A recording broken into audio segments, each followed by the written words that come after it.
आकाशवाणी आंतरराष्ट्रीय योग दिनाच्या दशकपूर्तीनिमित्त कार्यक्रम मालिका प्रसारित करत आहोत योग विश्वांतरी. आज ऐकूया या कार्यक्रम मालिकेतील भाग 6. आजचा विषय आहे योग आणि प्रतिकारशक्ती आणि या विषयावर बोलत आहेत डॉक्टर आनंद लिमये.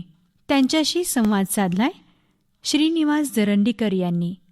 ही आकाशवाणी सांगली केंद्राची निर्मिती आहे. श्रोत्यांनो नमस्कार. योग विश्वांतरी या कार्यक्रम मालिकेच्या निमित्तानं आपण योग साधनेशी संबंधित जे वेगवेगळे विषय आहेत ते या मुलाखतीच्या माध्यमातून हाताळत आहोत. आणि आज आपण बोलणार आहोत ते म्हणजे योग आणि प्रतिकारशक्ती. आणि या विषयावर बोलण्यासाठी आपल्याकडे आज एक डॉक्टर आलेले आहेत. ते दंतरोग तज्ज्ञ आहेत डॉक्टर आनंद माधव लिमये. डॉक्टर आनंद माधव लिमये ज्या व्यवसायात आहेत त्या व्यवसायात त्यांच्या घरातली ही 3री पिढीचे ते प्रतिनिधी आहेत. गेली जवळपास 100 वर्ष दंतरोग ह्या विषयामध्ये त्यांच्या पूर्वजांची पण मोठी कामगिरी आहे आणि आता लवकरच त्यांची 4थी पिढी या क्षेत्रात येणार आहे. आणि हा व्यवसाय सांभाळण्याबरोबरच योग अभ्यासामध्ये देखील डॉक्टर आनंद लिमये यांचं मोठं योगदान आहे. ते स्वतः तरी योग अभ्यासक आहेतच, पण गेली काही वर्ष ते याचा प्रचार आणि प्रसारही करत आहेत. सांगलीतल्या विश्व योगदर्शन केंद्राचे ते एक साधक आहेत. त्यांनी स्वतः योगासनांचा डिप्लोमा केलेला आहे. योग थेरपी याचा देखील त्यांचा अभ्यास आहे. आज योग आणि रोगप्रतिकारक शक्ती या विषयावर जाणून घेण्यासाठी त्यांना आकाशवाणीच्या स्टुडिओत निमंत्रित केलंय. मी डॉक्टर लिमये यांचं स्वागत करतो. सर नमस्कार. नमस्कार. सर, सर्वसाधारण माणसाला रोगप्रतिकारक शक्ती असा शब्द बऱ्याचदा कानावर पडतो. इम्युनायझेशन सिस्टीम असंही त्याला सांगितलं जातं. अलीकडे कोरोनाच्या काळात हा शब्दाचा फार भडीमार झाला.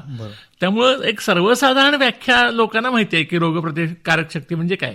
जो आपण चांगला आहार घेतो तो चांगला पचणं सुद्धा आवश्यक आहे. म्हणजे पचनशक्ती चांगली आवश्यकता आहे. आता ही पचनशक्ती जर चांगली व्हायचं असेल यासाठी योगाभ्यास हा कसा गरजेचा आहे आणि त्यामुळे रोगप्रतिकारक शक्तीवर त्याचा कसा परिणाम होतो. आहारामुळे शरीरात ऊर्जा निर्माण होती आणि शरीराची रोगप्रतिकारक शक्ती वाढण्यासाठी आहाराची अत्यंत गरजच आहे.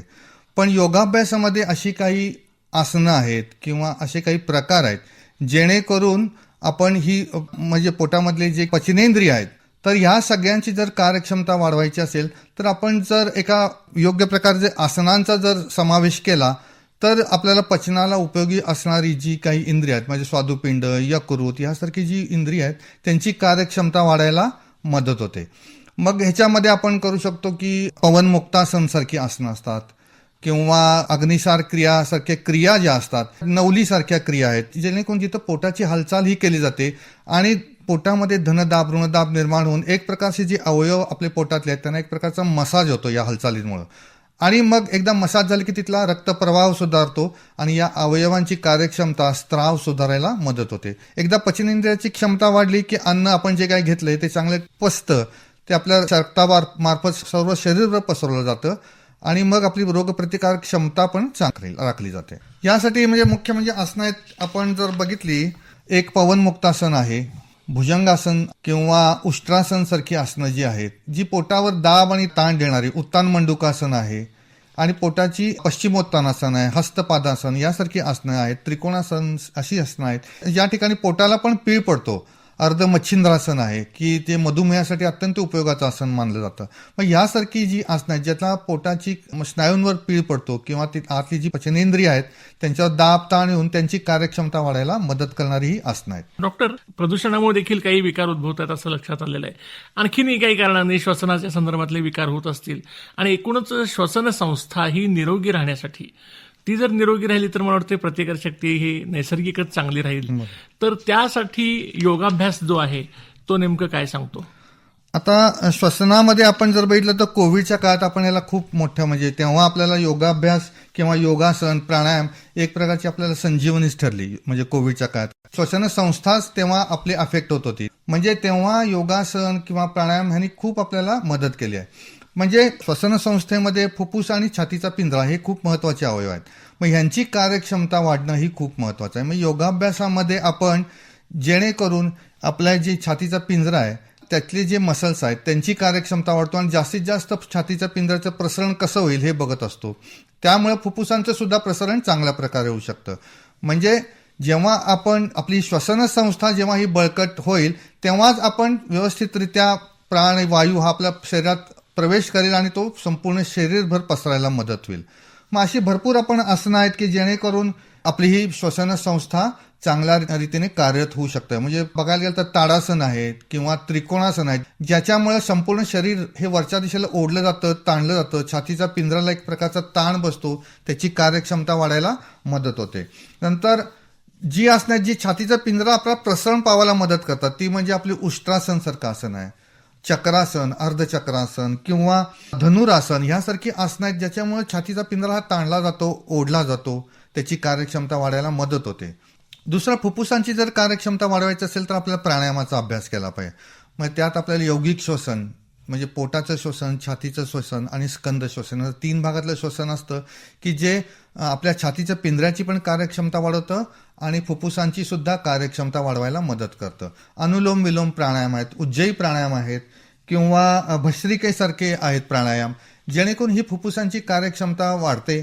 किंवा कपालभाती आहे की जिथं धनदाब ऋणदाब पोटामध्ये निर्माण झाल्यामुळे श्वासपटलाची सुद्धा कार्यक्षमता वाढते, कफदोष नाहीसे होतात, आपल्या सायनसेस साफ व्हायला मदत होते.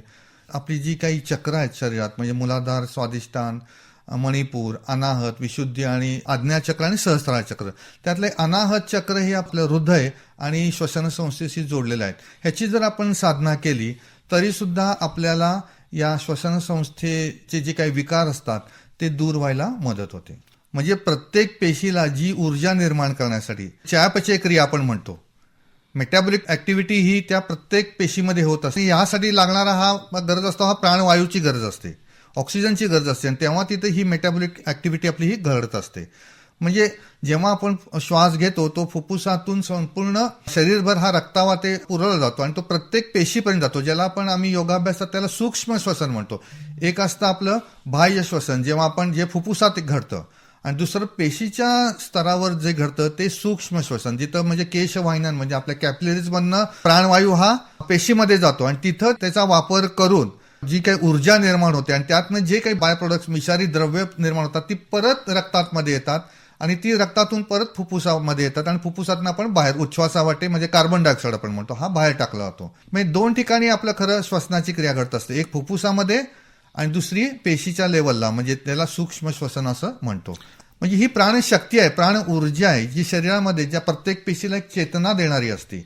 म्हणजे आमच्या योगाच्या दृष्टीनं ऑक्सिजन आम्ही म्हणण्यापेक्षा ही प्राणशक्ती किंवा प्राण ऊर्जा असा आम्ही हा शब्द त्याला वापरतो. निश्चितपणानं म्हणजे प्राणायाम मात्र हा दोन्ही प्रकारच्या श्वसनासाठी उपयुक्त आहे असा त्याचा अर्थ आहे. हो डॉक्टर, आता आपण जर सध्या बघितलं तर मधुमेह, रक्तदाब हे विकार अगदी 30च्या उंबरठ्यावर असलेल्या सुद्धा तरुणांना होताना दिसत आहेत. हो. आणि तिथपर्यंतच थांबत नाही, काही वेळेला त्याचे देखील काही दुष्परिणाम ह्या आजारांचे म्हणून पक्षाघात असेल, हृदयविकार असेल असे देखील आढळून येत आहेत. तर यासाठी काही योगाभ्यास मदतीला येतो का? नक्कीच. म्हणजे आपण जर आता मी तुम्हाला मगाशी सांगितलं की आपण जी काही श्वसन संस्थेसाठी जी काही आसनं करतो तीच आपल्याला हृदयासाठी सुद्धा उपयोगी पडतात. म्हणजे आपण जर आणि त्यात जर ऍडिशन करायचं म्हटलं तर खास हृदयासाठी जर अशी आसनं जर बघितली तर आपल्याला हस्तपादासन हे आसन आहे, भुजंगासन आसन आहे, नंतर आपल्याला उष्ट्रासन किंवा चक्रासन ही सारखी जी आसनं आहेत जी आपली छातीच्या पिंजऱ्याला ताणतात, ओढतात आणि श्वसन संस्थेबरोबर हृदयाची पण कार्यक्षमता वाढवायला मदत करतात. बंधामध्ये जर बघितलं आपण तर जालंधर बंध हा जो आहे हा अत्यंत उपयोगाचा की ज्यांना ब्लड प्रेशर आहे त्यांच्यासाठी जालंधर बंध हा अत्यंत उपयोगाचा बंध आहे की जो ब्लड प्रेशर कमी आणायला मदत करतो. मुद्रामध्ये जर म्हटलं तर प्राणमुद्रा आहे किंवा विपरीत करणी अशी एक मुद्रा आहे की जेणेकरून ब्लड प्रेशर आपलं कमी म्हणजे हृदयावर काम करणारं हे आहे. नंतर सर्वांगासनासारखी आसनं आहेत, शीर्षासन आहे, या सगळी आसनं जी आहेत ती आपल्या हृदयाकडे रक्त आणायला मदत करतात आणि हृदयाची कार्यक्षमता वाढवायला सुद्धा मदत करतात. प्राणायामामध्ये जर बघायला गेलं तर भ्रामरीसारखे प्राणायाम आहेत किंवा ओंकार साधना आपण जर केली तर ती सुद्धा आपल्या हृदयासाठी अत्यंत उपयोगाची आहेत. भ्रामरीसारखे प्राणायाम, ओंकार साधना, नंतर अनुलोम विलोम प्राणायाम किंवा उज्जयी प्राणायाम हे सगळे जे प्राणायाम आहेत हे आपल्या हृदयासाठी सुद्धा अत्यंत उपयोगाचे ठरणारे प्राणायाम आहेत. जसं वय वाढत जातं तसं आपले मुख्य सांधे म्हणजे लोकांचे म्हणजे गुडघेदुखी हे कॉमन आहे.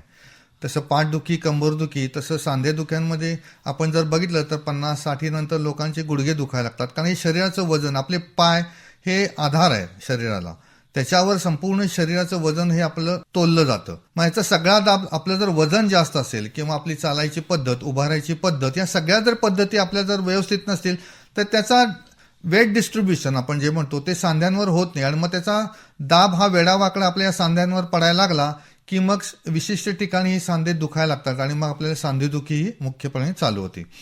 पण हे जर टाळायचं असेल तर आपल्याला ताडासन यासारखे जे प्रकार आहेत ते आपण करू शकतो. ताडासनामध्ये संपूर्ण शरीर आपण एका वरच्या दिशेनं ओढतो, ताणतो, त्यामुळे सगळे स्नायू हे ताणले जातात, ओढले जातात.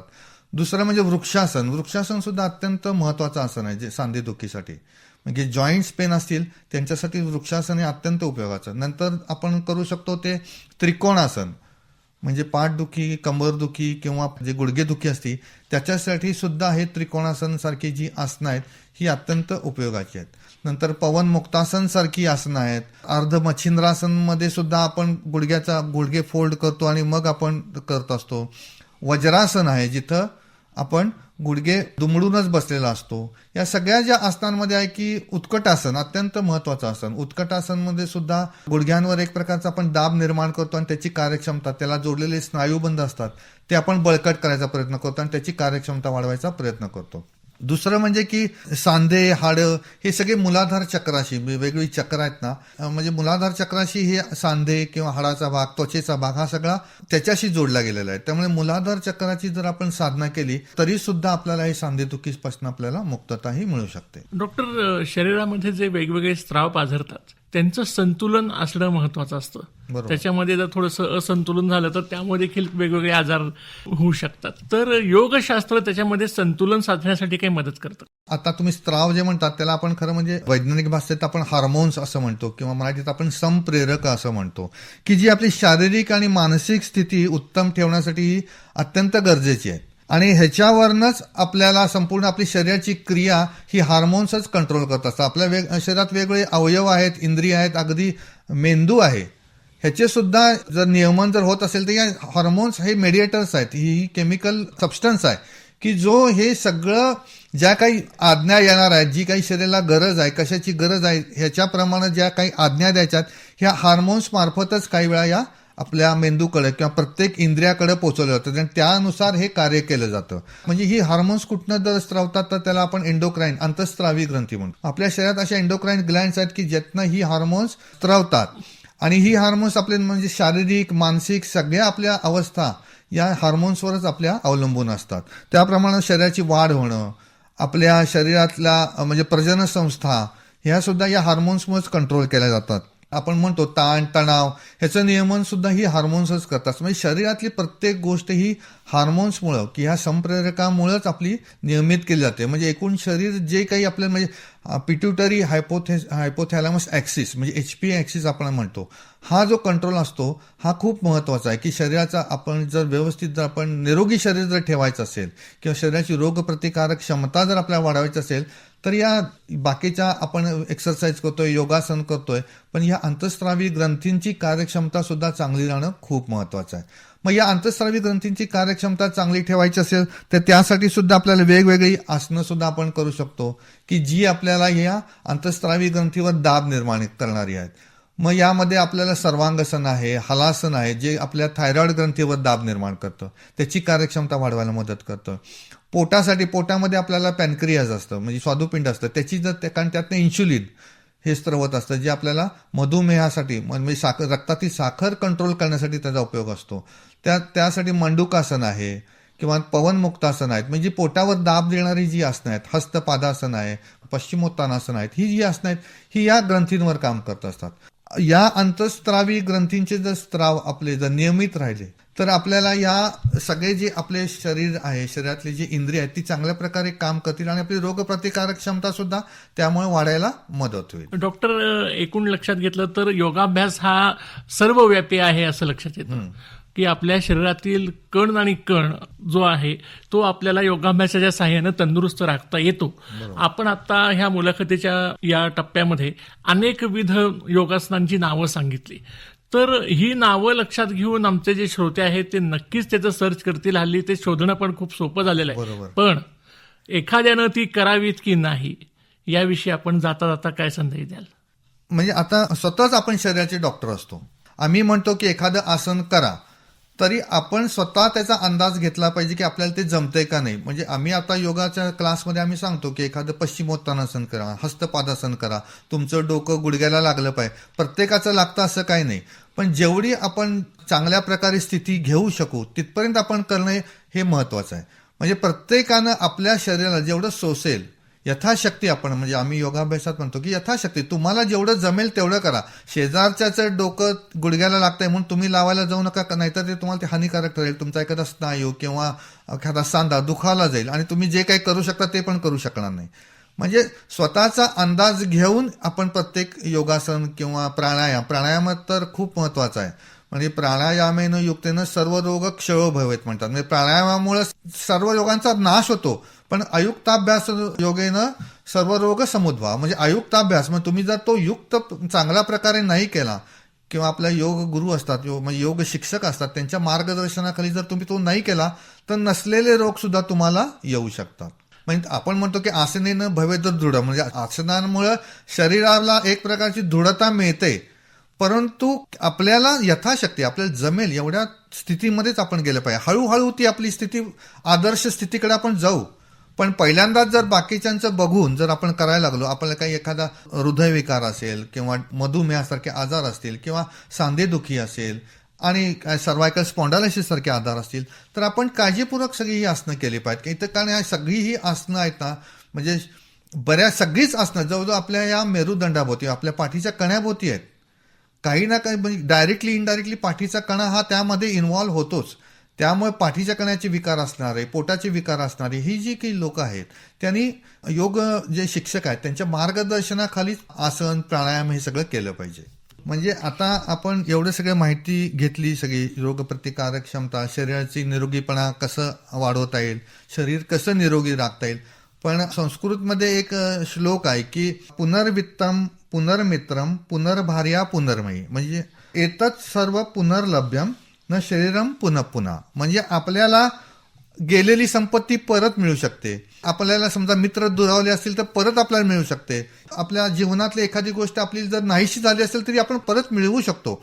पण एकदा का आपल्या शरीराचा नाश झाला, आपल्या एकदा शरीराची नासाडी झाली किंवा आपलं एकदा आरोग्य जर बिघडलं तर ते परत आपण मिळवू शकत नाही. हे सांगायची गोष्ट आहे की म्हणजे आरोग्याच्या दृष्टीनं हा खूप महत्वाचा संदेश आहे. म्हणून प्रत्येकाने थोडा का विना आपण योगाभ्यास करा किंवा काहीतरी शरीराची हालचाल ही आपण नेहमी ठेवली पाहिजे. शरीर हे यंत्र आहे, त्याला नेहमी आपण चालू ठेवलं पाहिजे. डॉक्टर, रोज किमान किती वेळ योगाभ्यास करावा म्हणजे एक जनरल फिटनेस येऊ शकतो? जनरल 45 मिनिटं ते 1 तास एवढा आपला योगाभ्यास बास होतो. अगदी सगळ्यात काही नाही जमलं तर थोडासे शरीराची पूरक व्यायाम म्हणतो आपण, ते व्यायाम करून जरी 12 सूर्यनमस्कार घातले, कारण सूर्यनमस्कार ही सर्वांग सुंदर व्यायाम आहे. त्याच्यामध्ये सगळे प्रकारचे आपल्याला एक्सरसाइज होतात, म्हणजे सगळ्या संस्थांचे होतात. आसनांची साखळी आहे ती, त्यात सगळी आसनं सुद्धा आलेली आहेत. त्यामुळे शरीरावर पडणारा दाब ताण आणि त्याच्याबरोबर श्वास, त्याला श्वासाची जोड आहे. त्यामुळं सूर्यनमस्कारामध्ये शरीर मन आरोग्य या सगळ्यांना एक प्रकारचं निरोगीपणा शरीरामध्ये यायलाही मदत करतात. नक्कीच. मला असं वाटतं की डॉक्टर अत्यंत सोप्या भाषेमध्ये आपल्या शरीरातली रोगप्रतिकारशक्ती वाढवण्यासाठी योगाभ्यास कसा महत्वाचा आहे हे आपण सांगितलं. आज या निमित्तानं आपण आमच्या स्टुडिओत आलात आणि ही माहिती उपलब्ध करून दिलीत, याबद्दल श्रोत्यांच्या वतीनं आपले आभार मानतो. नमस्कार. नमस्कार. आंतरराष्ट्रीय योग दिनाच्या दशकपूर्तीनिमित्त कार्यक्रम मालिकेमध्ये योग आणि प्रतिकार शक्ती या विषयावर डॉक्टर आनंद लिमये यांची श्रीनिवास जरंडीकर यांनी घेतलेली मुलाखत आपण ऐकली. ही आकाशवाणी सांगली केंद्राची निर्मिती होती.